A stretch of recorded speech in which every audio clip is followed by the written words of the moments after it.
spend a little extra money to get that integration. At least open, whether or not it talks, it's open for you to hire somebody that can actually pull and push information to and from.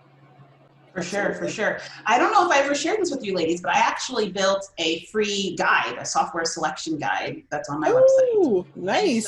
And so I've broken it down, the process, into 2 steps: really understanding your needs, which we've been talking about in length, figuring out, what do you want short term, what do you want long term, because lots of businesses, they may be where they are right now, but they have visions and plans of being in a different place in the future. So understanding where you are in both of those. And then definitely thinking about integrations and customizations, either native, like built into the product, through APIs directly that a developer or someone can select, or through a third-party tool like Zapier or like Automate.io and PySync and all these other things that you can sync tools. One thing that's on my list in terms of what I look for when I'm helping people select software that has become big for ESPs is data import and export. And there are some tools that make it very easy to get things in and out. And there are some tools that it is painful. And I've had clients even move from a tool into ActiveCampaign, and their previous ESP was like, yeah, you can't export that. And you're like, but it's my client data. What do you mean you can't export it? And so there are ways to work around that stuff, but it's really interesting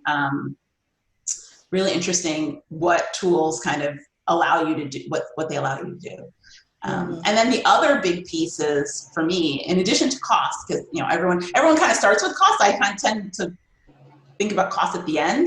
After you really fully understand what you need, then you can really apply value to it. But documentation and support, there's so many different ways that you can get documentation. Can you chat with somebody? That's important too. Do they have to fill like an up-to-date knowledge base? Is it email only? Some tools, depending on what level you're in, you don't even get email support. So you can't even communicate with someone. So what kind of support do you have available, and matching that with your internal resources? We talked at the beginning about, what capacity do you have? And then implementation, right? Like, what is the onboarding process? Some tools offer you free migration. Some tools or consultants will do that migration for you. Some, you're on your own. And really thinking about understanding what your needs are up front, and then doing the research to map what your needs are and how these different tools map up. I find that, at least with the people that I've had these conversations with, sometimes they may come in and like, okay, we're only going to spend this. And then we go through this whole process and they realize, oh my gosh, this is a huge opportunity for my business. If we do this well, it can, completely, shatter our revenue goals.